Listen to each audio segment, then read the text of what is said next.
I released a video called Sampling is Cheating. And if you want your daily dose of rage bait as a music producer, just go watch that video. I got some less than savory comments, one of which said that my original compositions are garbage and that I'll never be sampled. It's just not true. Very false. And then I usually get another comment in real life too, whenever I have this discussion about sampling versus original compositions, and it's that it's impossible to get the same result, or it's not realistic to create everything from scratch. And I really feel like we need to have more confidence as producers or even just creative people, because the limits really are all in your mind. And I'll give you some examples of this. And this is really just encouragement. This is not like a clap back or anything, because there were some great comments on that video. You'll always be limited by what you think you can or can't do.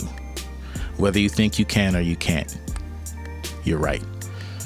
It's something that my wife told me, and it's really valuable. So here's an example. I've been known as a soul sample creator, and originally I would never put vocals on my samples because I didn't view myself as a singer. However, I've vocal produced artists before, and singers, even rappers.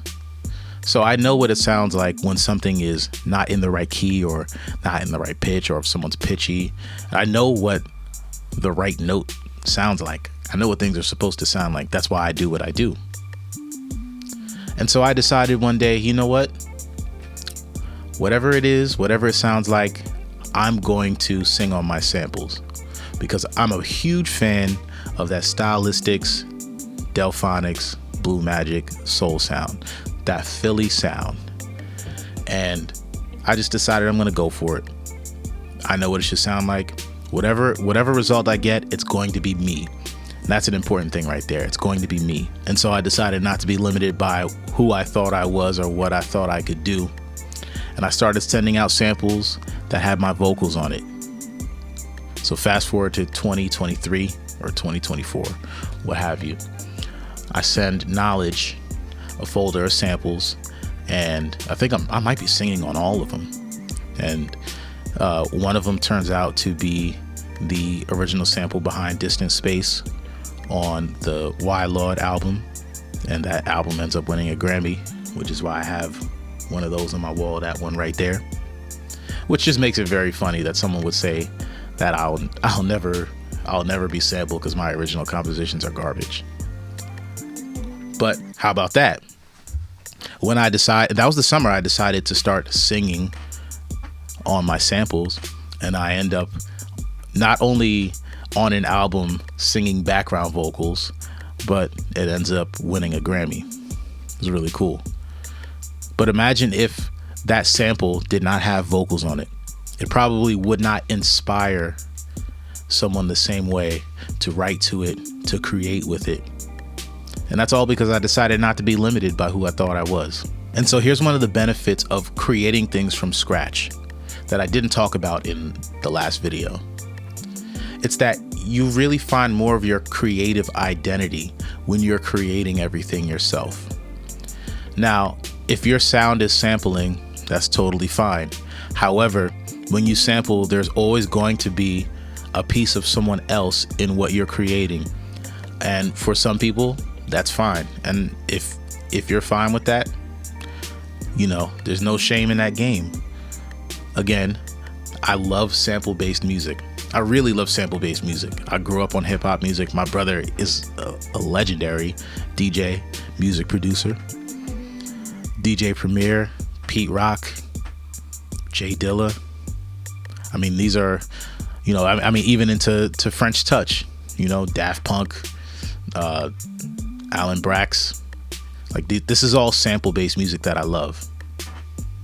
However, for me personally, there is always a deeper place for me to go when I'm creating everything from scratch. Now, I don't always create everything from scratch. I think what I sample the most is probably drums, but I would say that's probably 50% of the time that I'm sampling the drums from somewhere.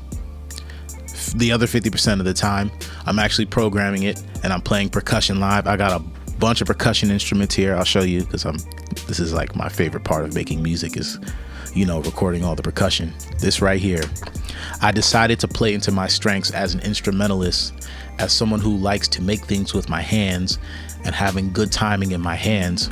Instead of trying to achieve certain results by only programming, I decided to add live percussion elements, and it totally transformed my sound. And this is what I'm talking about, going deeper into yourself. If you always have a piece of somebody else's identity in your music, do you really know what you sound like? And maybe you do. I think for a lot of people, they know that is their sound, and a lot of people find their sound. A part of their sound is what they curate, the samples that they pick, and that's totally fine. I'll say it again, that's totally fine. However, for me, a lot of my sound is, what chords am I picking? What pickup on my guitar am I using? Am I adding acoustic guitar to this? How am I playing the Fender Rhodes in this? How am I programming the synth? What pattern am I doing on the clave? What pattern am I playing on the cowbell? This all is a part of me. And one of the comments that I've gotten from artists, from other producers, is that whenever you hear something that I've created, you always know that it's me. You always know when I'm being sampled, or maybe you don't because my compositions are garbage. I'm just kidding. You always know when it's me. Songs come out all the time that feature my samples, and people will message me and they're like, hey, this is you. Yeah. And I don't have a tag. I've never had a producer tag, but I put a lot of time into creating my sound, and it speaks for itself. And so this is really just an encouragement that it is possible. There were so many times in my creative career where I could have stopped and let myself be limited by an identity that maybe was popular or someone else tried to place on me as just being a musician, not being a producer, or, being a musician in a certain genre, or being only a sample creator. But I know who I am. I know who I am creatively, and I know that I do not have limits. I'm only limited by what I choose and choose not to do. So I think it would be healthy, just to try. Just see what your sound is. Make something from scratch. Who are you? When you put your hands on your instruments, who are you? I think it's helpful to find out. All right, y'all. Peace.